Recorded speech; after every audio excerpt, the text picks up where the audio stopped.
બાજવા જનની general surgical હોસ્પિટલમાં 8 મહિના સુધી સોનોગ્રાફી કર્યા પછી પણ પ્રસૂતિ બાદ બાળક એક હાથના હોવાથી પરિવારજનો હંગામો, ડોક્ટર ઉપર બેદરકારીનો આરોપ। બાજવા ગામમાં મહિલા 8 મહિના સુધી જનરલ સર્જિકલ હોસ્પિટલમાં દવા ચાલતી હતી અને સોનોગ્રાફી પણ કરાવવામાં આવતી હતી। જ્યારે બાળકનો જન્મ થયો ત્યારે બાળકનો એક હાથ ન હોવાથી પિતા રાહુલ જગદીશભાઈ ગોહિલ અને પરિવાર સીધો જ હોસ્પિટલ પહોંચી ગયો હતો અને ડોક્ટર વસંત શ્રોફ ઉપર બેદરકારીના આરોપ મૂક્યા હતા। ત્યારે પીડિતા પરિવાર ડોક્ટરને કહેવા ગયા ત્યારે ડોક્ટરનો પુત્ર દંડો લઈને મારવા દોડી આવ્યો હતો। બાદમાં ફરિયાદના આધારે પોલીસે ડોક્ટર અને તેના પુત્રની જવાહરનગર પોલીસે ધરપકડ કરી અને આગળની કાર્યવાહી હાથ ધરવામાં આવી હતી। મારું નામ રાહુલ ગોહિલ છે। મારી વાઇફની અહીંયા આગળ 8 મહિના સુધી દવા ચાલુ હતી। 8 મહિના સુધી ડોક્ટર વસંત શ્રોફે દવા ચાલુ રાખી। પછી મારી વાઇફની ડિલિવરી મેં આંકલાવ કરી।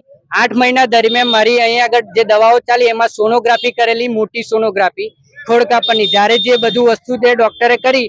અત્યારે મારો બાળક જન્મ થયો ત્યારે મારા બાળકને હાથનું એક કાંડું નથી, ત્યારે ડોક્ટર સોનોગ્રાફીની અંદર એવું કશું કીધું નથી અને અમને કોઈ જાણ નથી કરી। અત્યારે પૂછવા આવ્યા છે તો એમનો છોકરો અમને મારવા માટે લાકડી લઈને આવ્યો અને ડોક્ટર કે આવી જાણકારી ના ખબર પડે। હાલમાં કોઈ પણ 10 ડોક્ટરને મેં પૂછીને આવ્યો કે ડોક્ટરે એવું કીધું કે સોનોગ્રાફીમાં છોકરાને કેવી મુવમેન્ટ છે, શું છે, એની આ બહાર વાળું હાથનું કાંડીની બધી જ જાણકારી ખબર, તો એ ડોક્ટરની ભૂલ છે। અને મારી બધાને એક જ વિનંતી છે કે આ ડોક્ટર અહીંયા આગળ જનની હોસ્પિટલમાં કોઈ આવું નહીં, કારણ કે આ ફરજી ડોક્ટર છે, આ નકલી ડોક્ટર છે, કારણ કે કોઈ શું પણ ધ્યાન નથી આપતો।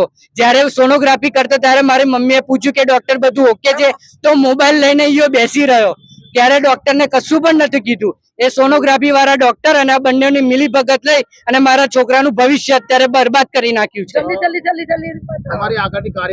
અત્યારે મારી આગળની વાત જે આગળના કાનૂની પ્રમાણે અને જે હોય એ પ્રમાણે કાનૂની કાયદા પ્રમાણે એની કાર્યવાહી થાય અને ભવિષ્યમાં આવી કોઈ છોકરાઓની બરબાદ જિંદગી ના થાય એના માટે સરકારની કાયદેસરની કાર્યવાહી થાય।